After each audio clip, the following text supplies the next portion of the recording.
Everybody say hi to Tina Hoppala. Here, Tina. And we're gonna visit with her in just a second. I want her up here while I do this one bit because I want her to jump in and say anything that she feels like saying. First of all, I want to say thank you to the 8th Street Coffee House for having us out here, providing a wonderful, cozy, intellectual atmosphere for us to hang out and have a little fun. This is going to start out, and there's no way, this is going to start sounding way more serious than I mean for it to be. But I want to tell a little story. Please, jump in anytime you can. One of my high school principals, I graduated from high school 30 years ago, 31 years ago. Is that right? Yes. Wow. Died yesterday. He's a great man. His name is Don Dowhower. I grew up in Duncan, Oklahoma, went to high school there, and he died at the age of 83 yesterday. And I was thinking about him all day long. I knew him beyond school. His family went to the same church mine did, and he had 7 kids. We had 4 kids. Guess which church we went to? There were no Mormons in Duncan, so that rules out the only other possible option. I grew up in the Catholic Church with his family, his kids as well. One of his sons is my age. We all had siblings that were, in school together and so on. And I was thinking about him. It's interesting because he wasn't like a huge influence in my life, but he was, in retrospect, now that I know a whole lot more about schools and principals than I did back then. I certainly have a different perspective with kids in school and my wife being a teacher. I didn't know it then, but he was one of the better guys that I've ever known who was a school principal, who kind of saw the big picture. He wasn't always like the prison warden. He didn't see his job as punishing teenagers for being teenagers. He kind of course, having 7 kids of his own, probably lent to that perspective. But, he shares he occupies a very unique space in my life because he was the last person to ever paddle me. Wow.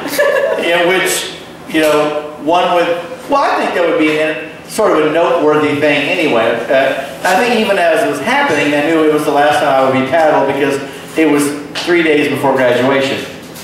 So, and I wasn't really in the habit of getting in that much trouble, but he did paddle me the very last time I got paddled as a 17-year-old senior in high school. And the story goes like this. At our high school, and this is so awesome, we had a required religious event called baccalaureate. Y'all have, anybody ever heard of this?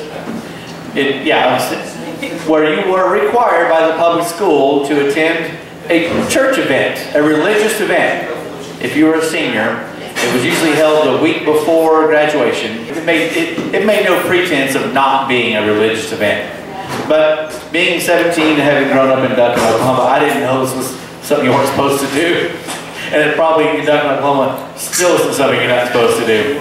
So we had the last Friday of school, the Friday before graduation, had baccalaureate practice. And it was senior skip day. All you had to do was show up at practice at like 8 a.m. in the gym or the auditorium, and they'd walk you through what was going to happen, and then you could go home for the day, or at the lake, or get high, or whatever it is you did. And because it wasn't a regular school day, I showed up wearing shorts, which was not dress code compliant. And there's every chance I was trying to tweak the man. Yeah. No, I mean, no. Yes, I was probably trying to see what I could get away with, and I probably, revealed that agenda when, as soon as I walked in, I took a little mental inventory of everybody else who was out of compliance with the dress code because I was ready to defend myself.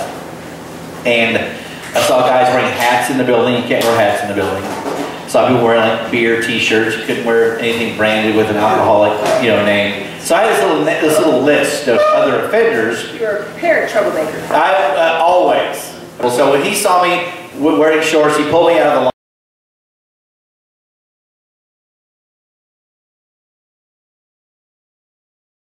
as I was about to go walk across and do this whatever ritual, he said, Mr. Beaver, you got to go home and change clothes and come back.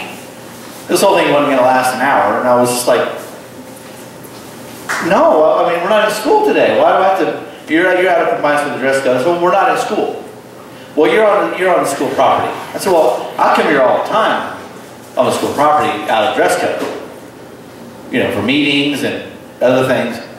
And I said, besides all these other people, I started pointing out, that guy's got a, one guy had a twofer. He had a Jack Daniels hat on.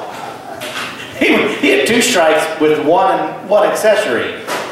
And he was like, I don't care at all, you have to go home. So I left but didn't come back. And you have to understand, I didn't break a lot of rules. Like I never skipped class in my life. You're lying. No, I skipped 1/2 of 1 day of school ever. And it was only because I knew I had cover. Like, no one would know I wasn't there. It was like a special circumstance. Did you get in trouble? No. Well, for the one time, no. That was, we were like some goody club and it sold Mother's Day flowers. And we were delivering the flowers on the Friday before Mother's Day as some sort of fundraiser. And we knew we were actually cleared to be gone all day. We just got done at lunch and we went and got drunk out in the country. Now, and I was racked with guilt. I was not a school skipper. I liked school. That's where all my friends were. Right. I didn't get high, so I couldn't, there was that. So anyway, he sends me home. I don't come back. Monday rolls around. First period, I get a note from the office. Come see Mr. David, the principal. And you have to understand, I might as well have pulled out my gack and shot at the place. I looked at it and threw this thing in the trash. And I felt like a fucking rock star. Just hang on. My friend's like, what? I'm like, no. I reject his authority. They're like, you gotta go. I said, no, he's wrong, I'm not going. So 3rd period rolls around, I get another notice. Threw that one away. Now it's a habit. Now I'm good at it. 5th period rolls around, skip that one too. So Tuesday rolls around and I walk past the other principal's office, the one who died yesterday, and he says, Lee, you can't be doing this. You gotta answer this. No, so I'm not gonna do it. He's wrong. He said, and he's like, I said, what is he gonna do? He says, you're gonna get licks. That's why I'm not doing it. This is ridiculous. He said, you should take the licks from me. And there was something. Of course, you have to understand how weird this sounds now compared to 30 years ago. I was telling the story to my kids this morning. They're like, well, that's not creepy at all. No, he said, rape. My daughter said, well, that sounds rapey. Yeah, back then, they used to just hit you with a stick. It wasn't like something they wrestled with. It wasn't a moral dilemma. They just hit you with sticks. So, that being the reality, he was like, you should let me do this. And I was like, something made me think, yeah, maybe I should. So he had to call a witness, and I bend over and grab my ankles. That's not rapey. And he gets the paddle, and they always do the same thing. Like, here's your butt, they hit the paddle, and they tap it, draw back, and hit you. And they tap you, let you know, here it comes. And he tapped me, and he drew it back, and went. He said, now would you please go? So my last paddling. Really and you got to think about it, in that situation, for him, that was actually quite an act of insubordination. He was giving the finger to his boss, who really wanted to hit me. So you were a bad influence? Well, I'm not sure I was a bad influence. I think actually I was kind of righteous in this situation, and this assistant principal knew that a reasonable principal would have let all this go. And James and I were talking before the show. These principals who don't know how to choose their battles, or teachers, everything's got to be fucking blood sport. They got to win, and they got to prove that they're the grown-up, and the kid's the kid, and they criminalize being a kid. And I was out of line, but this principal didn't have the maturity to deal with it the right way. He just wanted to hit somebody. And Mr. Dowhower, this goes out to you.